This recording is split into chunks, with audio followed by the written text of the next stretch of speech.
सदा पुरनूर रहे, सदा सदा पुरनूर रहे।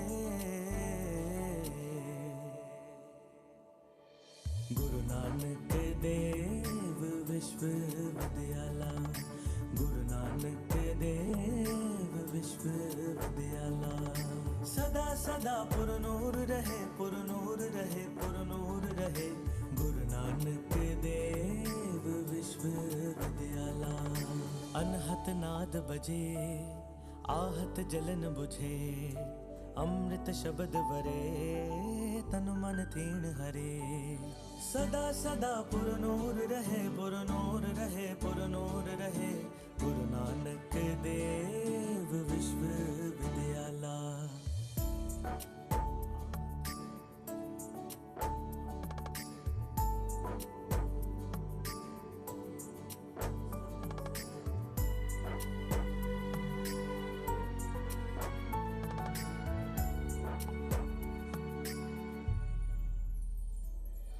धरती अंबर पवन समुंदर सूरज चंद सितारे, एक दी तुन विच गावन वावन राग इलाही सारे। सत सुहान सदा मन चाओ,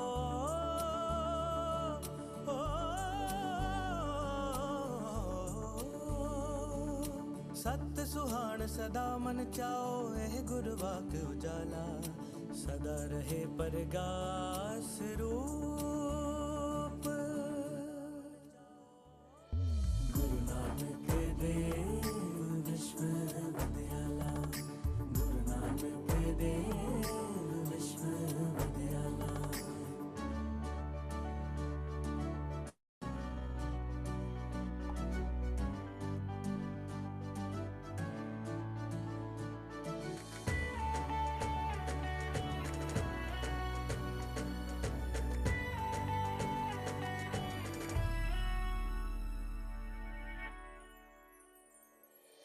चिंतक सिरजक रसक विनोदी, सहज निमर विसमादी।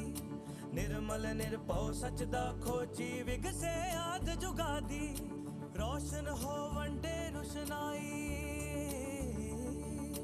रोशन हो वंडे रुशनाई। दिखया पावन वाला, गुरु नानक देव विश्वविद्यालय, गुरु नानक देव विश्वविद्यालय।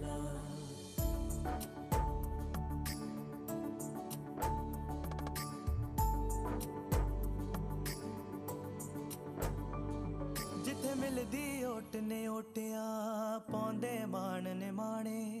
ओह दर उसदा, ओह कर उसदा, एह गुरवाक वखाणे। जिथे मिलदी ओट ने ओटियां, पौंदे मान ने माणे। ओह दर उसदा, ओह कर उसदा, एह गुरवाक वखाणे। ओथे नदर मेहर दी होवे, ओथे नदर मेहर दी होवे, जिथे नीच समाला। गुरु नानक देव विश्वविद्यालय, गुरु नानक देव विश्वविद्यालय, गुरु नानक देव विश्वविद्यालय, गुरु नानक देव विश्वविद्यालय।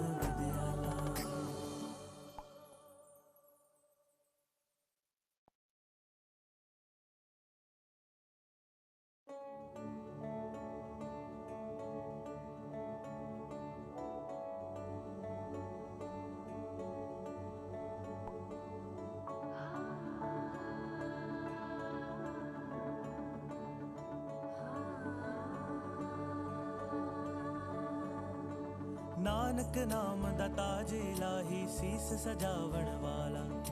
जिस दी होंद च शब्द गुरु दा, जगे पुनीत उजाला। सदा सदा पुरनूर रहे, सदा सदा पुरनूर रहे। गुरु नानक देव विश्वविद्यालय, गुरु नानक देव विश्वविद्यालय। सदा सदा पुरनूर रहे, पुरनूर रहे, पुरनूर रहे। नानक देव आर्तनाद बजे, आहत जलन बुझे, अमृत शब्द वरे, तन मन तीण हरे।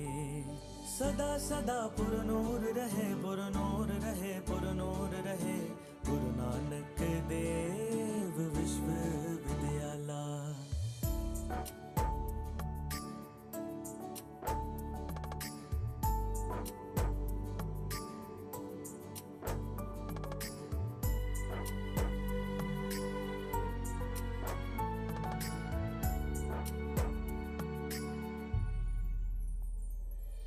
धरती अंबर पवन समुंदर सूरज चंद सितारे, एक दी तुन विच गावन वावन राग इलाही सारे।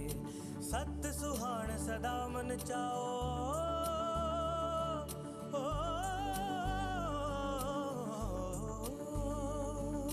सत सुहान सदा मन चाओ, एह गुरवाक उजाला, सदा रहे परगास रूप। गुरु नानक देव विश्वविद्यालय, गुरु नानक देव विश्वविद्यालय।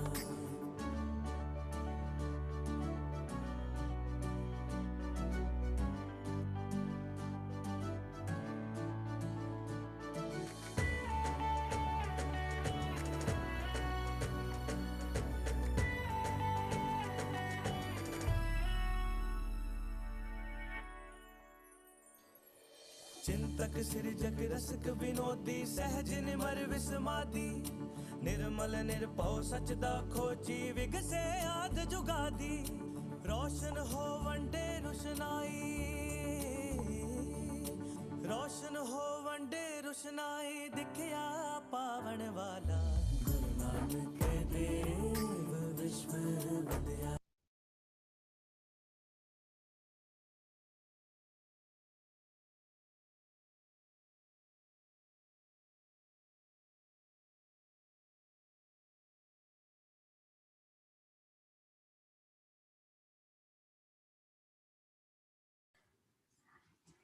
Hi, I think we can start.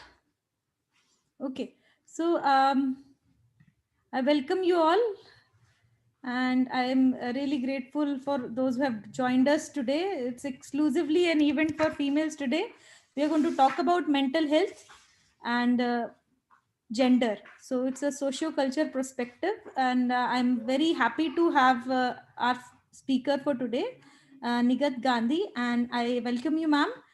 I'm looking forward to this talk a lot. I mean, I'm really excited about it. We never had a session like this ever. So before we start, I would like to make an announcement. If there are any male participants in Zoom, this is not the room meant for you today. So you might have to leave it. And the rules and the guidelines are normally the same. But I think since we have very less number of audience here today, Nigat, would you mind if they unmute themselves and interrupt you during your talk if they have a question, or they should wait till the end?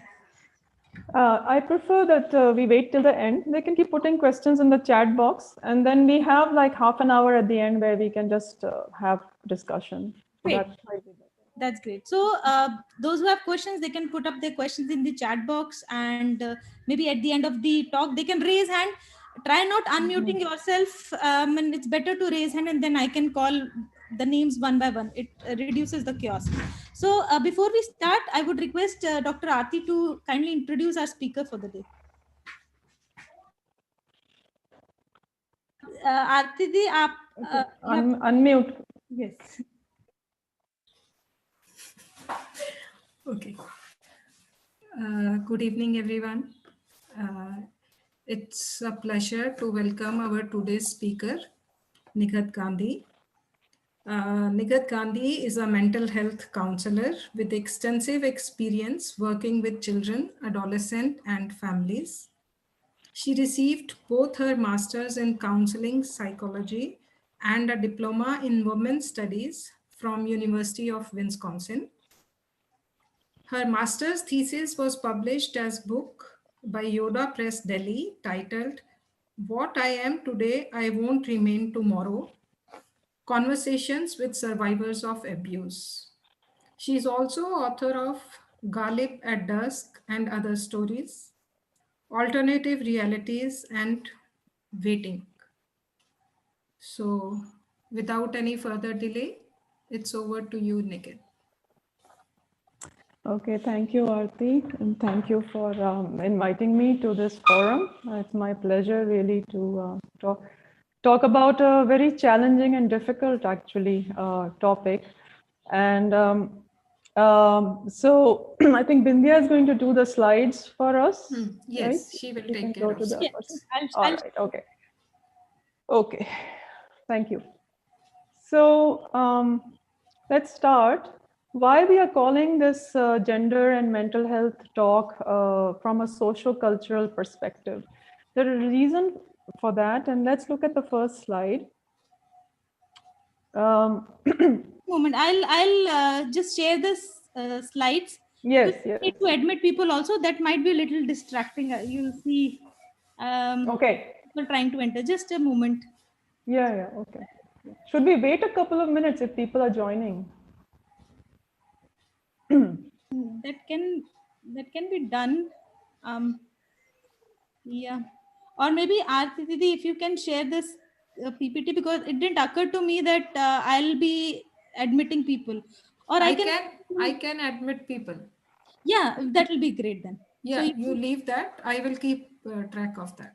oh, okay, thank you so much. Okay. So let's look at this first slide. Right, actually slide number 2. Let's look at slide number 2. Yeah.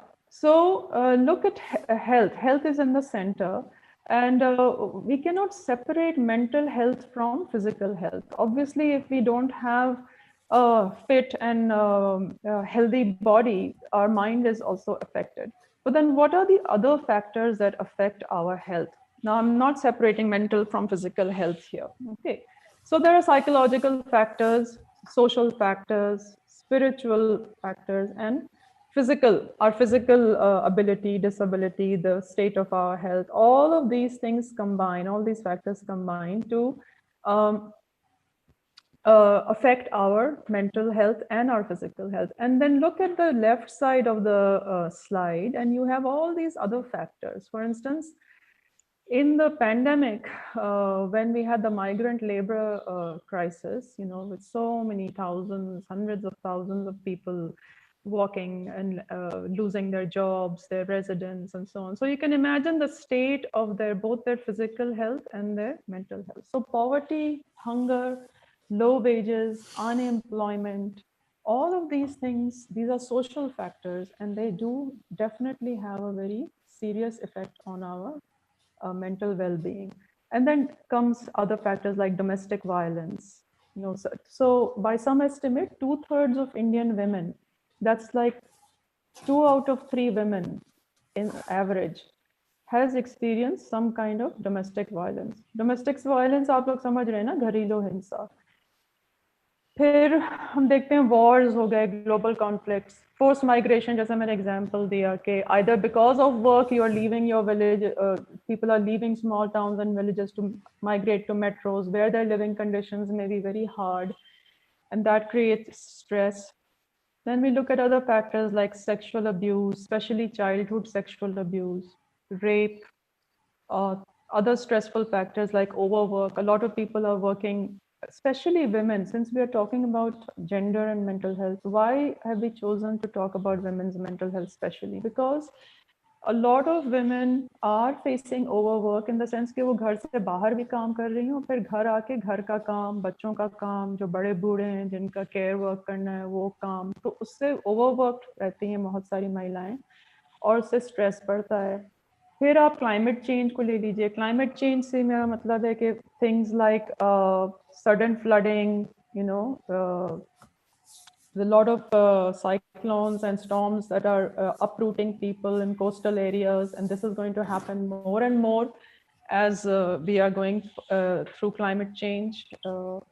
Then such environmental disaster, जैसे tsunami हो गया, उसमें कितने so there can be and then one factor जिसको कि हम लोग medical profession वाले बहुत ज़्यादा ओवर एम्फेसाइज करते हैं, वो आपका जेनेटिक डिस्पोजिशन हो गया, यानी कि आपने जो इनहेरिट किया है, बोलते हैं ना हेरेडिटरी है, इनके तो फैमिली में ही ऐसा है मेंटल डिसऑर्डर, तो वो आप देखते हैं कि वो सिर्फ एक छोटा फैक्टर है।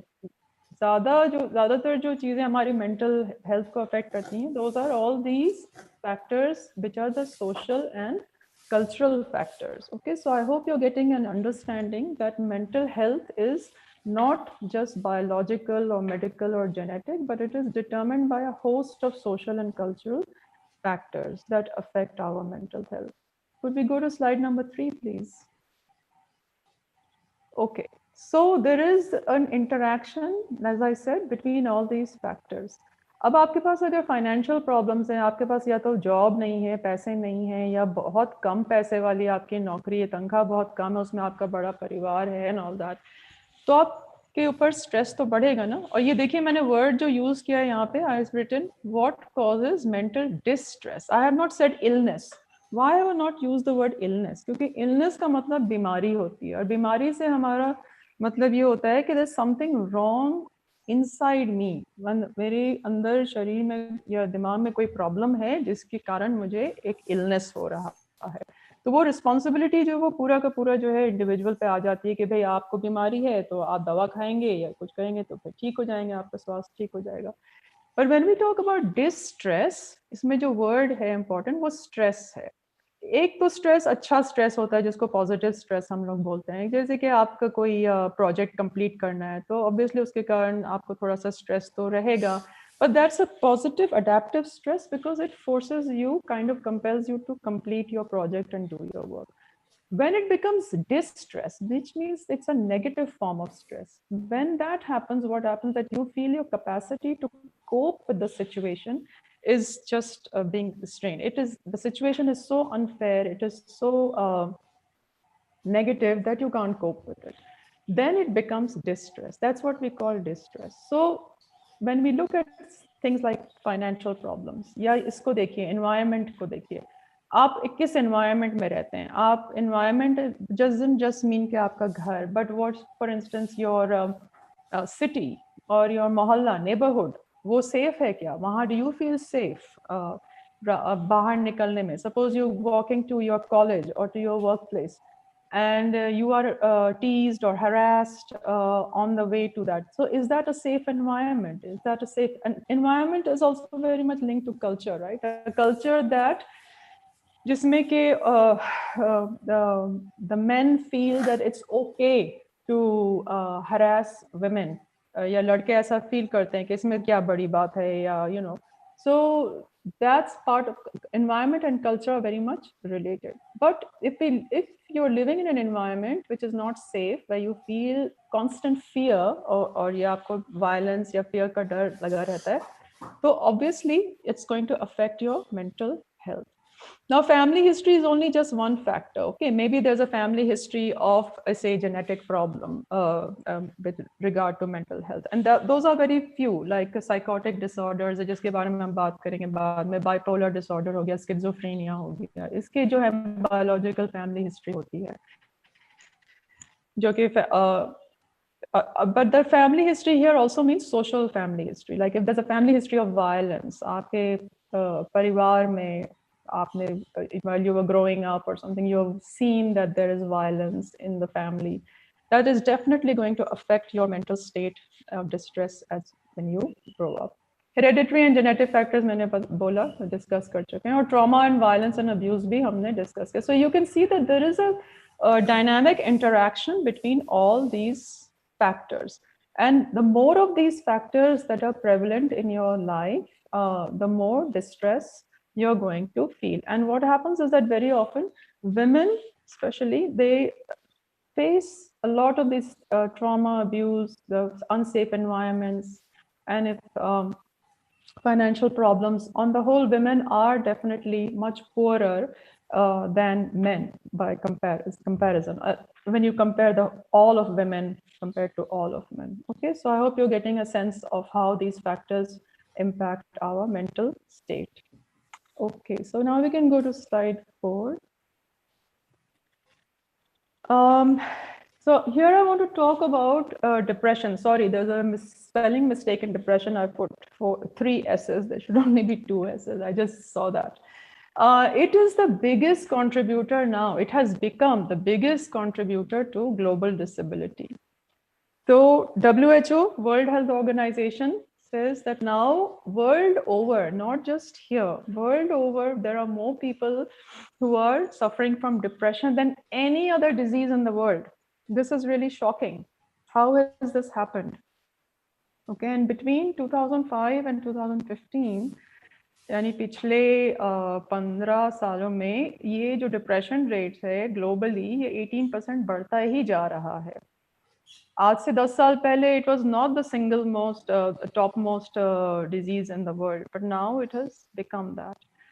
And unlike what we would like to think in India, we say ना कि अरे ये तो Western countries में होता है, लोग depressed होते हैं क्योंकि उनकी families are broken and they are very materialistic और ये वो.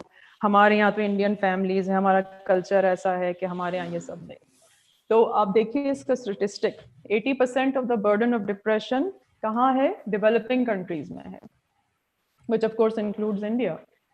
So you see that India alone has almost 56 million cases of depressive disorders. Okay, so any related to depression, so the wide spectrum of depressive disorders. Okay, और depression के साथ साथ जो anxiety disorders हैं, depression and anxiety को हम ना common colds कहते हैं. जैसे लाइक कॉमन कोल्ड होता है ना, नज़ला जुकाम ऑफ साइकाइट्री, उसको depression and anxiety usually they are like twins, they always almost always go hand in hand together. तो एंजाइटी डिसऑर्डर्स भी इंडिया में देख लीजिए, 38 million people, almost 3% of the Indian population is suffering from that. So these are some statistics that I wanted to share with you, so you understand why it is so important to understand कि mental health किन चीजों से impacted होती है. ठीक है? Okay, so now the next slide, please. Yeah, so now let's ये जो depression and anxiety जो मैं बोल रही हूँ कि these are like the common colds of psychological disorders. है क्या मतलब depression से हमारा क्या मतलब है? Most of us have felt sad, you know, at some point in our life. कभी 2-3 दिन की कोई ऐसी बात हो जाती है हमारे relationships में या workplace में या school college में कि we can be feeling very sad. So that doesn't constitute depression. Okay, you have to understand that the diagnosis of depression hai, which I'm got these criteria from the DSM, which is the Diagnostic and Statistical Manual of Psychiatric Disorders. जो कि psychologists, psychotherapists, and psychiatrists, they always use this too. It's like the reference book. You know, you look at the symptoms, and so okay. So now let's look at these symptoms from the DSM. Depression के symptoms क्या हैं आप लोग पढ़ सकते हैं. So depressed mood for almost 2 weeks, no interest or pleasure in activities that you previously found, you know, pleasurable, significant weight loss or significant weight gain, then slowing down of thoughts, and slowing down of movement, physical movement also. जैसे एक बिस्तर में पड़े हैं, you don't feel like getting up in the morning, and it's observable by others. Other people can say कि इसको क्या हो गया है, you know, ये तो इतनी active हुआ करती थे या करता था तो अब suddenly क्या हो गया. And you feel this fatigue and loss of energy. कुछ करने का मन ही नहीं करता है. And then you have this feelings, suppose you have feelings of worthlessness, कि मैं तो किसी काम के नहीं हूँ, and a lot of guilt about whatever has happened in the past. Now ability to concentrate कम हो गई है, and you feel very indecisive कि कोई भी decision लेना है तो कर नहीं पा रही हूँ. Thoughts of death, recurrent thoughts of death, and sometimes in the worst case scenario like a suicide attempt. Okay, so these symptoms, if only one symptom is present, you cannot say that the person is depressed. You have to have at least 5 of these, for a period of continuously for 2 weeks or more before you can say, oh, I may have clinical depression and I may need to see a psychotherapist or psychiatrist about it. इसी तरह से anxiety के symptoms देखिए. Anxiety means what? Excessive worry, बहुत ज्यादा किसी चीज, कोई भी irrational kind of worry about something, anything. It could be anything. ठीक है? It could be about your work, it could be about your relationships, it could be about your health. So there's just irrational or excessive, बहुत ज्यादा चिंता. Okay, and you cannot control that worry. उसको आप कम नहीं कर सकते. No matter what you do, you feel that those thoughts are not leaving you, the worry thoughts. Okay, it may be accompanied by feeling very restless, again fatigue, यानी बहुत tiredness, difficulty concentrating, or your mind going blank. And so sometimes before an exam or something, your mind can go blank. Okay, that doesn't mean that you have an anxiety disorder. Okay, that's just a once in a while kind of thing. Okay, but you understand how that feels when you suddenly you've studied all night and then you go into the exam hall and then you see the paper and your mind has just gone blank. Okay, but that one time thing does not mean that you have anxiety disorder. But if this happens again and again, then yeah, then it might. Okay, so irritability, बहुत जल्दी गुस्सा आना, muscular tension, बहुत ज़्यादा लगना कि, because obviously if you're constantly worried, then you may feel a lot of tension. Some people feel it in their neck, some people feel it in the back, some people feel it even like in their abdominal area, or sleep disturbance. Sleep disturbance, you may have a lot of difficulty falling asleep or staying asleep. Yeah, you sleep, but your sleep quality is not very good. It means you get up in the morning and you don't feel rested. Okay? So this was just an introduction to these symptoms that are observed in people who have depression, and who very often depression is accompanied by anxiety. Okay. And other than the symptoms of depression के मैंने यहाँ पे list किए हैं, you have to understand that they have to be to the degree कि जहाँ पे the person's social and occupational functionality is impaired. Okay, so they just can't, then you can say that they are really seriously depressed. But if suppose you are just having a bad day, something happened and you feel depressed, that doesn't mean that you have depression as a disorder. Okay, so please understand the difference between sadness, which we all of us experience at some point in our life. It could be that because we've lost a job or a relationship has ended, or there has been a death in the family of a loved one. So that can cause sadness, but that's perfectly normal. Depression has to be, as I said, 5 or more of these symptoms have to be present for a prolonged period of time, and they should impair your social and professional functioning for you to get that diagnosis. Okay, can we go to the next slide, please? Now, since we are talking about mental health from a gender perspective, I want you to see this, that depression, abhi humne depression or anxiety ke symptoms, we went over it briefly. But all over the world, why is it that twice as many women as men are depressed? And this is all over the world. And it's enough research that has been done in different countries and different societies. And time and again, this comes up कि औरतों में depression जो है वो twice as many, ratio जो है 2:1 है, more, twice as many women are depressed. And this is even more scary. Married women are more depressed than unmarried or never married women. So married women, if they've been married but then they'd become divorced or widowed or separated, their depression rates are high. But unmarried women or never married women actually show lower rates of depression than married women. And the other startling statistic is that young girls, very young girls, are not showing depression in very high numbers. But as soon as girls enter the adolescent years, like 12, 13 onwards, the depression rates increase a lot in teenage girls and girls over 15 years of age. This is also a very worrying statistic. So we have to unpack this. I think that why do you think this happens, that more women all over the world are more depressed when it comes to depression? Now, on the right side of this slide, you can see that, as I said earlier, depression has become the major cause of disability, such as the World Health Organization statistic, and has become, depression is also a major contributor to suicide deaths.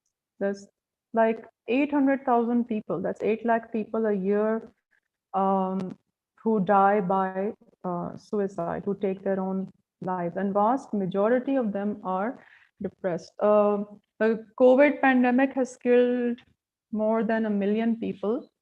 लेकिन ये भी जो number है 800,000, this is not trivial. This is people taking their own lives. Obviously, they reach a point where they just don't think that life is worth living. And that's a huge number of people in the world. I wanted to share something with you. I will just read this out. This is from Hindustan Times. Yes, September 3rd का Hindustan Times है, September 3rd, 2020 का, जिसमें के 2019 का previous year का data है, जिसमें के they said nearly 33,000 daily wagers died by suicide in 2019. ठीक है, तो all together India में 139,000 people committed suicide during 2019, जिसमें के जो top number था वो daily wagers का था, daily laborers का था, ठीक है. But जो saddening statistic है कि number 2 पे कौन आता है? Who were the second largest group of suicide deaths? They were housewives. 15% of all suicides in India in 2019 were by housewives. So obviously there is something going on, which is making housewives, married women, turn to suicide. They're feeling so depressed, their mental health is so unbalanced or precarious. तो इसमें हम कहीं से भी biological या genetic factors तो नहीं ला सकते. Obviously कुछ तो हो रहा है families में कि women are feeling so desperate that they are the second largest group of people who died by suicide in India in 2019. Okay, let's move on to the next slide, please. So this is a bit of repetition, but I want to emphasize that whenever mental health की बात होती है medical circles में, तो उसमें वो medical model ही बताते हैं. For instance, they will say, oh, well, women's mental health, you know, because they have PMS, premenstrual syndrome, या postmenopausal menopausal women को depression होता है, या postnatal, मतलब postnatal depression is, you know, when women have given birth and they experience depression, which is called postnatal depression. So there's always, it's always reduced to some brain and hormonal imbalance. आप देखिए जो ऊपर वाला जो box है, which is the medical explanations for mental problems, disorders, illnesses. So it's the brain, it's neurotransmitters, hormone imbalance हो गया भाई, immune system में, या reproductive कुछ factors हैं जिसकी वजह से जो है वो mental health problems हो रहे हैं. अच्छा, फिर on the right side bottom में देखिए कि ये psychological factors हैं. आपके personality में कुछ problem है, developmental factors हैं, socialization ऐसा हुआ आपका जैसे आप बड़े हुए and all that, cognitive factors like intelligence and so on. Then on the left side we have the social factors, childhood deprivation, violence, and as I said, the married women are the more depressed than unmarried. So the quality of marital relationships, poverty, homelessness, isolation. So again, what I want to emphasize is that there is an interaction between the biological, the social, and the psychological factors, and all three are in a dynamic interaction, which then affects our mental health. कहीं भी imbalance होगा तो हमारे mental health पे असर जरूर उसका पड़ेगा, distress बढ़ेगा, ठीक है. तो जो मेडिकल मॉडल है वो आपका न्यूरोट्रांसमीटर्स वाला या जो हार्मोन्स वाला इम्यून सिस्टम, वो it's useful in explaining severe mental illness, जैसे मैंने कहा था साइकोटिक डिसऑर्डर्स हो गए, स्किज़ोफ्रेनिया हो गया या अल्जाइमर्स हो गया या मेंटल डिसेबिलिटी हो गया, एपिलेप्सी वगैरह, इसमें आप ब्रेन मैल फंक्शनिंग का या न्यूरोलॉजिकल मैल फंक्शनिंग से ज़्यादा कंपोनेंट रहता है। पर जो नॉर्मल जो कॉमन साइकोलॉजिकल प्रॉब्लम्स हैं जैसे डिप्रेशन और एंजाइटी हो गया, उसमें ये जो सोशल फैक्टर्स और साइकोलॉजिकल फैक्टर्स, ये इनका बहुत बड़ा ज़्यादा रोल होता है। Okay, the next slide, please. This was just a joke that I found online. I'll read it out. it's बहुत clear नहीं है. Slide. What's the difference between psychiatrists and the patients at a mental hospital? So the patients are the ones that eventually get better and go home. So it's just a joke about psychiatrists. They always stay in the hospital, the ones that the mental doctors. Okay, now again we come back to the next slide, please. So why is it that gender is so important? Uh, why? Because we said that women are twice as depressed as men. तो मैंने पहले भी कहा था marriage जो है वो married women में ज़्यादा डिप्रेशन पाया जाता है because of various factors. So just like if you were to just take a guess, why are married women more prone to mental distress? Because marriage is a stressful occupation. You have to do, in a traditional household, the woman is expected to do not only housework, but also child care. बच्चों को ख्याल रखना, घर को संभालना, पति का तो रखना ही ख्याल, because सास ससुर का भी रखना है. And in the modern woman, the modern urban woman has another dimension that stresses her because she is also working outside the house very often. So double bind में है, जॉब बाहर भी करना है, घर आके भी करना है, और जो हाउस वर्क होता है और चाइल्ड केयर वर्क होता है, उसके लिए कोई रिवॉर्ड या कोई आपको फाइनेंशियल रिवॉर्ड या ऐसा भी कुछ तो मिलता नहीं है. वो it's all just done in the name of duty and love. So you see that in this age group, ये जो एंड में मैं लिख रही हूँ 15 to 50 years of age, कि जिसमें कि औरतों का reproductive years होता है, जिसमें इनके बच्चे छोटे से बड़े होते हैं and all that, ये इनके लिए सबसे ज़्यादा stressful, mentally stressful years होते हैं, the reproductive years. So the depression rates steadily increase, and then after the age of 50, the depression rates tend to drop down in women. In fact, there is one research that is being done in the UK which shows that women in their 80s are actually the happiest women. So if, if you are financially okay by the time you're in your 80s, and your health is okay, then though in your 80s, most women experience the greatest happiness and satisfaction with their life. This is true of like the UK. I don't know if that is true of India. It hasn't been, the research hasn't been done here. Okay, so oops, I've just lost my slide. All right. Now this again, you have to see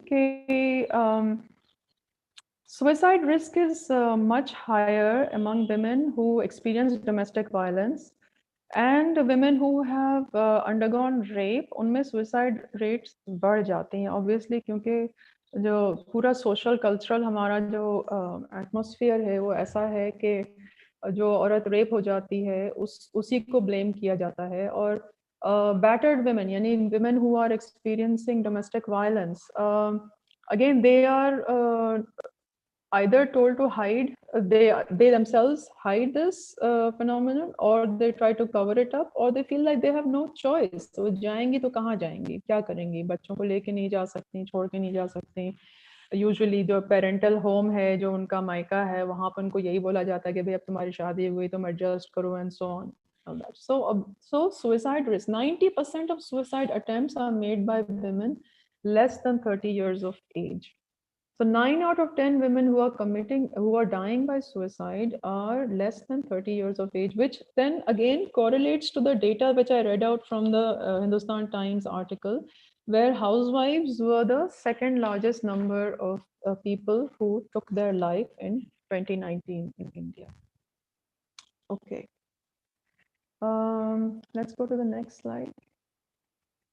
So this is basically just a recap of things that we've talked about earlier. World Health Organization research shows that 41.9, that's almost 42% women all over the world have depression compared to only 29.3% among men.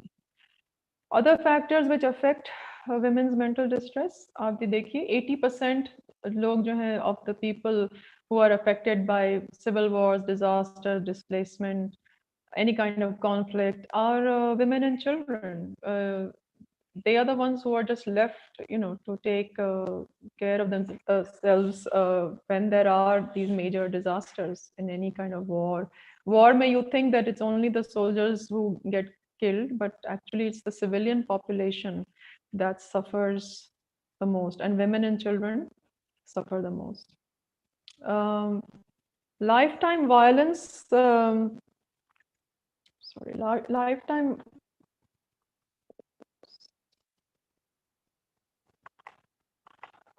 Oh, lost my slide.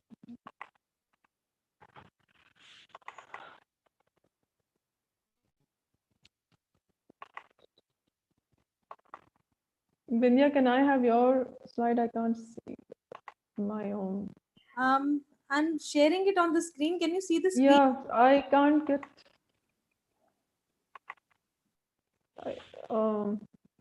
I can see it, but I just. All right. Okay. Yeah. So it's back up. At least 1 in 5 women suffer rape or attempted rape in their lifetime. That's a huge number. That's like saying every 5th woman, So when you put together these factors, what is going on with I'm trying to get my own slide back. I don't know what. Okay, fine. All right. So let's look at violence, because violence, let's go to the next slide, please. Violence is the foremost social stressor. मैंने जो distress की बात की थी, यहाँ मैंने बोला था मैं illness नहीं कहूँगी, mental illness, मैं mental stress या distress कहूँगी. तो जब आप ये सारी चीजें when you put it all together, then the whole picture emerges. Women grow up in a climate of fear and violence. Okay, ask any college student who's walking to or bicycling to their college or school, and they will invariably tell you of how they have been harassed on the streets or sexual harassment hua hai. And they tend to hide that from the family, because फिर family कहेगी कि भाई college ही मत जाओ तुम, या avoid that rasta or whatever it is, Okay, and this unfortunately we tend to think कि ये सब जो है lower income background में होता है, uneducated लोगों के साथ होता है, गांव में ज़्यादा होता है, शहर में ऐसा नहीं होता है, ऐसा कुछ भी नहीं है. जब आप statistics देखते हैं तो violence overrides all differences in cultural background, social class, education, occupation, doesn't matter.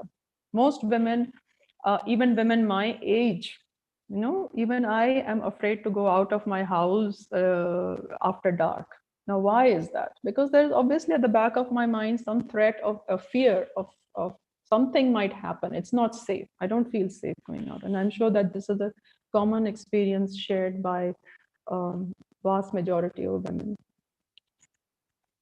Okay, now this is the rape statistics in India. So देखिए आप कि violence का जो extreme form है वो rape, वो हम violent crime में जो extreme है वो rape है, और 87 rape cases daily in 2019. Now if you take 87 and you divide it to how many rapes are happening somewhere or the other in India, it's like one woman is getting raped every 16 minutes in India. So now this kind of violence is going on. What would be the effect on the mental state of girls growing up in a climate like this, of constantly feeling threatened, somewhere carrying this low grade fear at the back of their minds at all times? Now, when you put together all these factors, gender discrimination, violence, domestic violence, street harassment, okay, so it is not a surprise that women's mental health is as poor. In fact, we should all be very proud of ourselves for being survivors, for still managing to function as well as we do in our personal and our professional lives, despite all of these factors that I have mentioned. Okay, gender discrimination and everything, all of these combined factors. Okay, let's look at the next slide, please.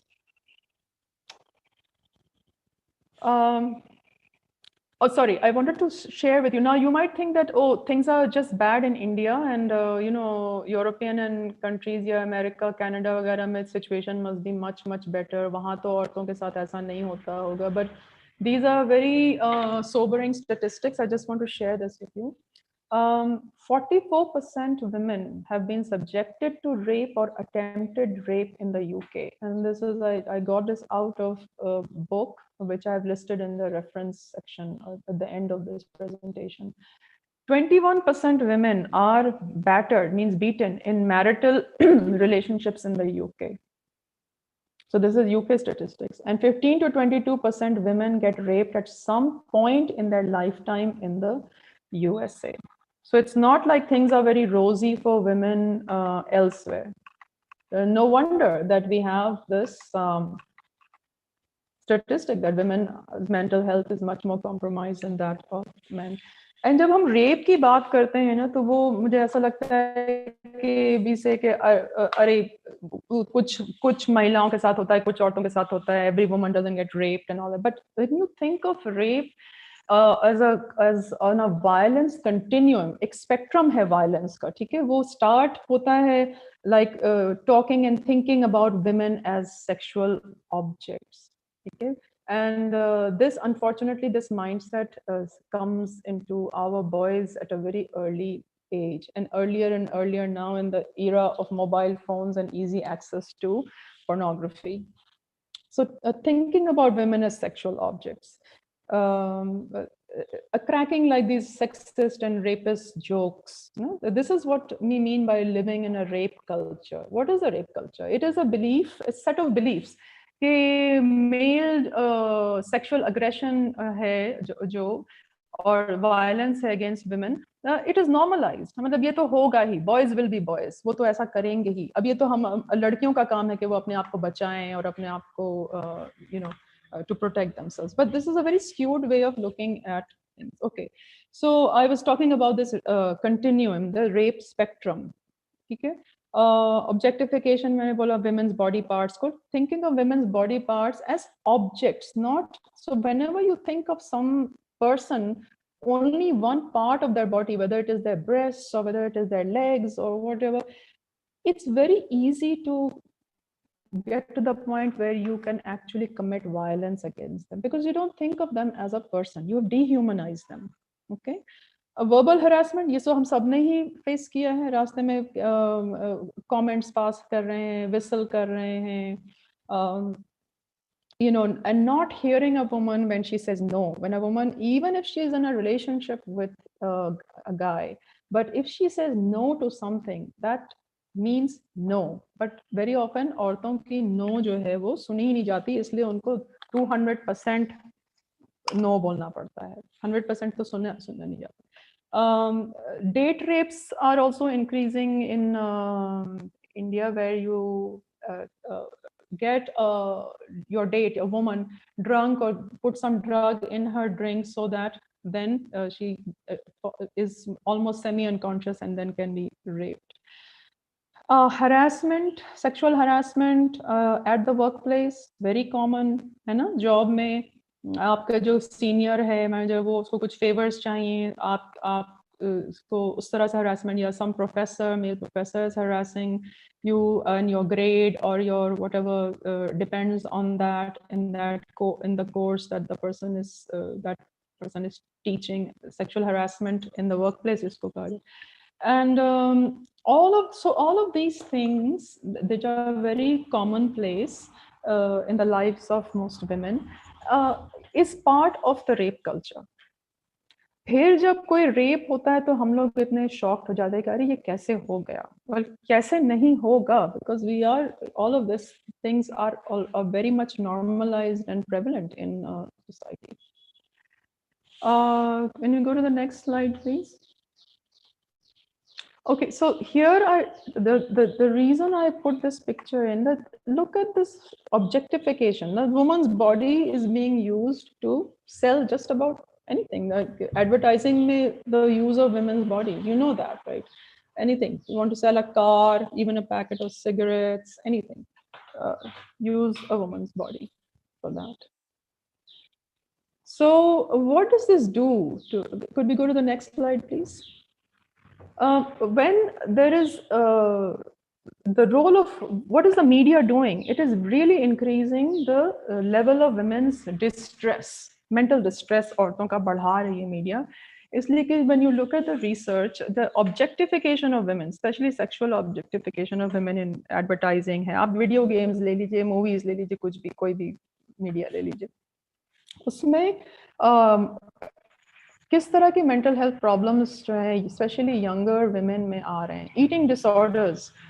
Maybe 20-30 years ago there were no eating disorders among Indian women, but now it seems that again there is research to show this, that 25% of young Indian teenagers are affected by eating disorders. What we mean by eating disorders? There is this fixation with the body weight. So anorexia हो गया जैसे कि जिसमें कि the girl deliberately starves herself so that she can get some impossible thinness, जो model supermodels की thinness होती है वैसे, or it can go to the point where sometimes the girls have died because they have really starved themselves, literally starved themselves to death. Bulimia is a disorder where you eat and then you eat and then you make yourself vomit so that you don't get the calories absorbed in your body. Similarly, binge eating, एक time में बहुत खाया उसके बाद फिर starve किया अपने आप को. तो ये सारी चीजें obviously normal तो नहीं है. एक impossible body image को बनाने के लिए women are, especially younger women, are being affected. Their self-esteem is low, they have poor self-image, and of course all of this combines then to lead to more depression and more anxiety, especially in the age of constant sharing of images on Facebook and Instagram and WhatsApp and all this other social media, the pressure that it builds on young women. Okay, let's look at the next slide, please. I think we have the video clip after this. Let's watch this. It's about 10 years old, but it's really relevant even now. What advertising is doing to the image of women. Okay. So, should I play the YouTube video? Yes, please. Yes, please.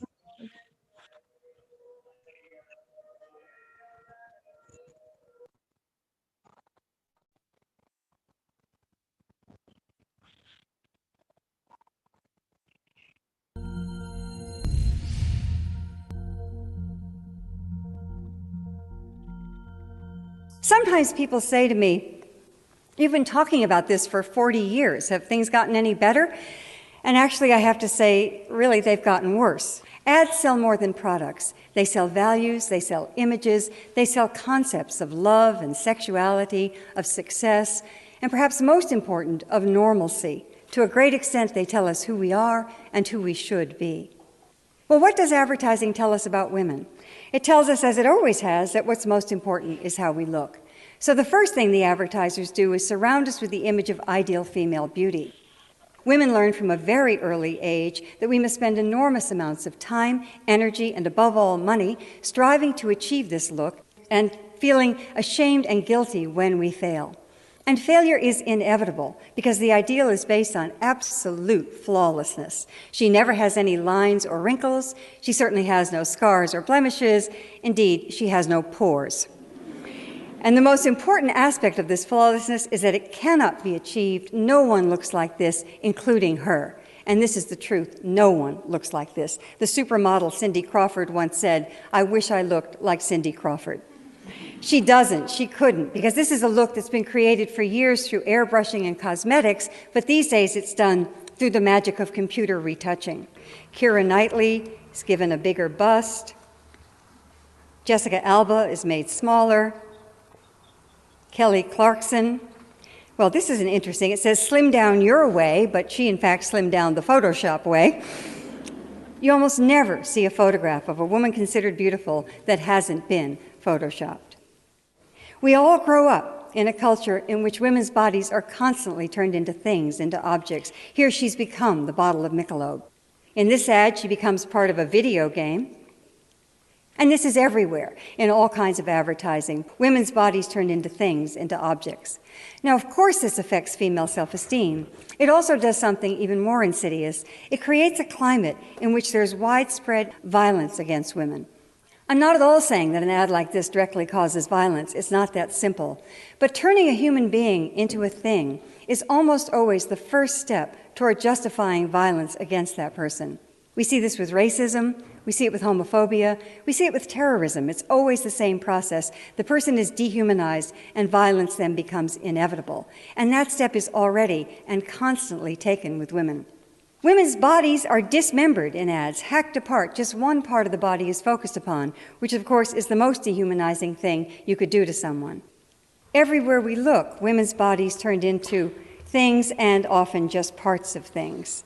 And girls are getting the message these days so young that they need to be impossibly beautiful, hot, sexy, extremely thin, and they also get the message that they're going to fail, that there's no way to really achieve it.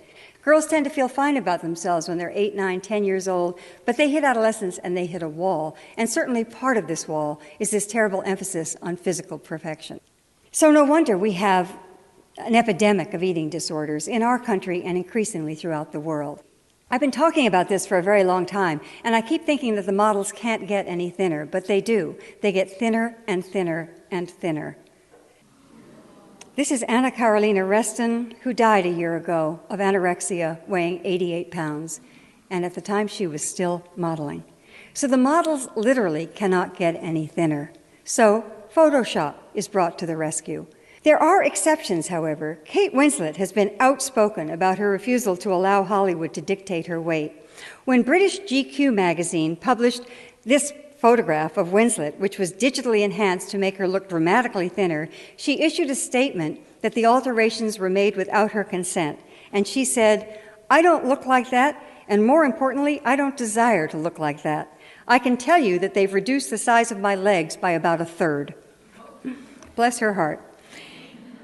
So what can we do about all of this? Well, the first step is to become aware, to pay attention, and to recognize that this affects all of us. These are public health problems that I'm talking about.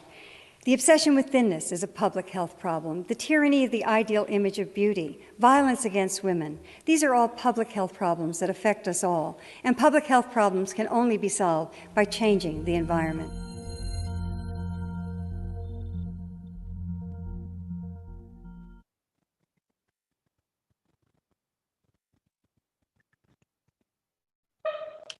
Okay. So you see that when you see images of women in the media, in any movies हो गए या magazines या कहीं भी, तो वो हमेशा photoshopped ही होती हैं, so to make that ideal woman. But what does that do to, say, the image that when a young teenage girl is consuming these images? Obviously, they are not thinking, okay, oh, this is photoshopped, and therefore, you know, the actual model doesn't look like this. She immediately compares herself to that image and thinks, okay, my body doesn't look anything like this. My face doesn't look like this. My hair doesn't look like this. So obviously there is something wrong with me. I need to fix it. And there you understand the connection. I mean, that this fuels the economy. I mean, you have the cosmetic surgery industry, the cosmetics industry, and so on and so forth. But what it does to the self-esteem and the mental stress level of young women, you can only imagine. And now, of course, even the guys are not spared, because now we have, instead of fair and lovely, we also have fair and handsome and this kinds of things. So, okay, let's look at the next slide, please, because we are running out of time and I do want to give time for questions also. Values of care, are we on that slide? Yes. Okay. I think that this, I really wanted to emphasize this, that our society में जो हमारा जो success का model है वो बहुत masculine बन गया है. So, and feminine values have practically been ignored, okay? I'm not saying that feminine values are superior or masculine values are superior. What I'm saying is that both are very necessary for a balanced society and equilibrium in society. So what do we mean by like masculine values? Carol Gilligan wrote a book in the 1980s called In a Different Voice, and I would highly recommend it. It's and if you want to read it. So she said that this idea of privileging masculine values, such as, rationality, individuality, decision making, autonomy, efficiency, competence, ये सारी चीजें जो हैं जो हमें लगता है कि इसी से success आता है life में. So she said that it's really debatable whether they are, men are more assertive, focused, competitive, they're more action oriented, they're ambitious, they're driven to achieve material success. And what is happening is that women are adopting more and more of these values as they realize कि professional world में successful होने के लिए यही सारे values को adopt करना पड़ता है. So what gets left out? What are these feminine values? And feminine values are not just for women. We are saying that feminine values also have to be there in men, because we want to have a balanced society. So what are some of those feminine values? Now, feminine values are things like caring, care work, expressing emotions, empathy, right?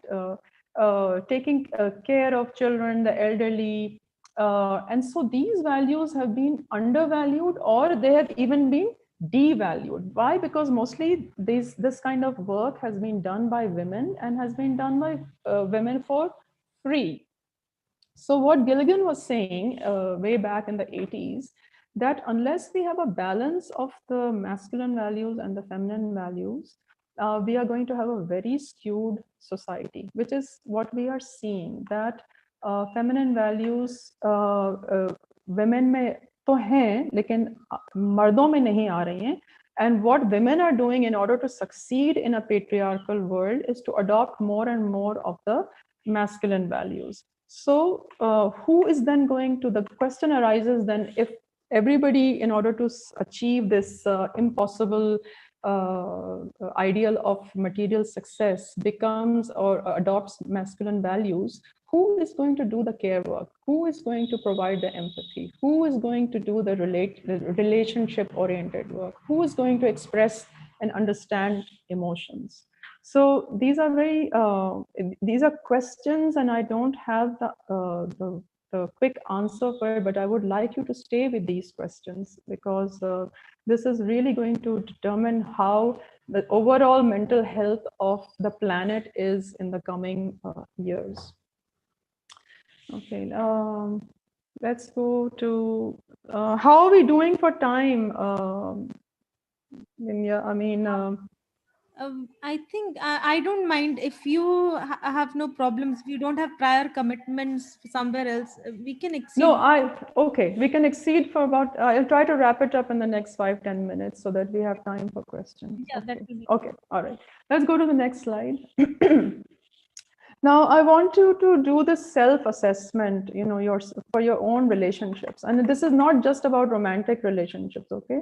Although there is one question I asked, like, do you feel free to say no to demands for physical intimacy? That can be in your romantic or physical relationships. But other questions जो हैं इसमें slide में, वो सारे आप किसी भी relationship में, अपने family में, अपने friends के साथ, apply कर सकते हैं. So just take a couple of minutes to read through this and see how your relationships are and how do you feel about the relationship and where is the stress in your relationships coming from.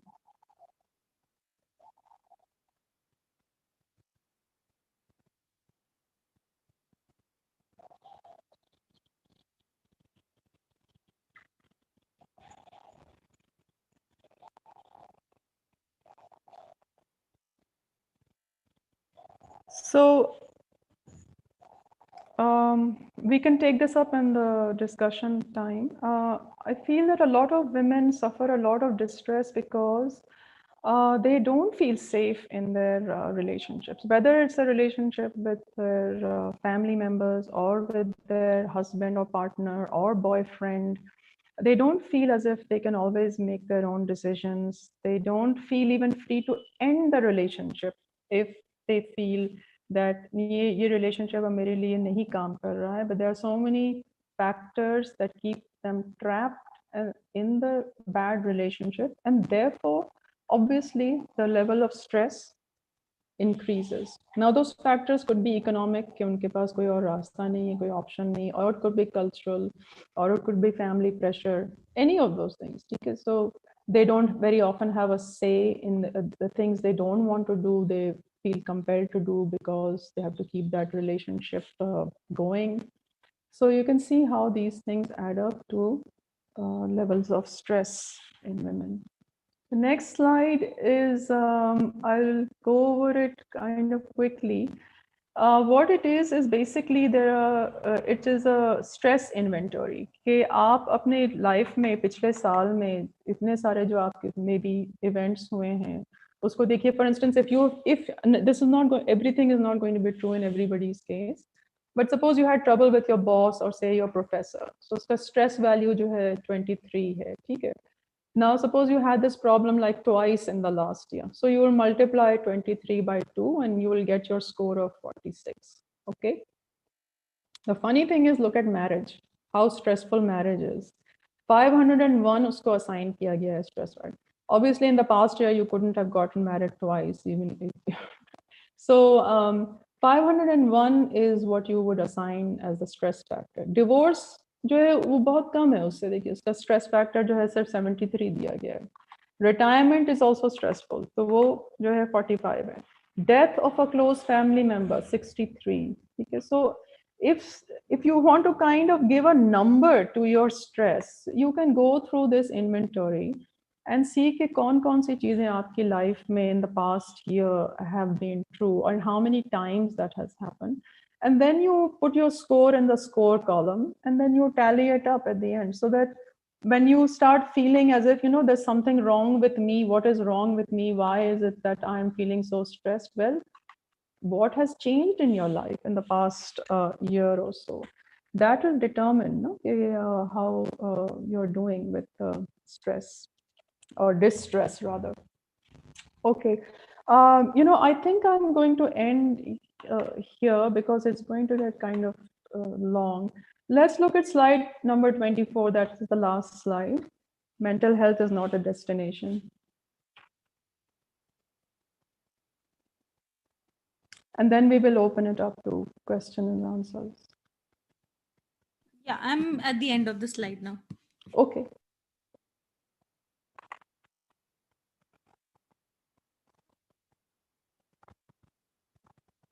All right, so now we can go to chat, or if people want to talk or discuss or comments, please feel free to do that. Yeah, I would like everyone to, those who have questions or discussion or anything general, comment something, they can just raise their hands and they're free to unmute themselves. Yeah, we're looking forward for a session today, actually. I would like to stop the live streaming on YouTube just so that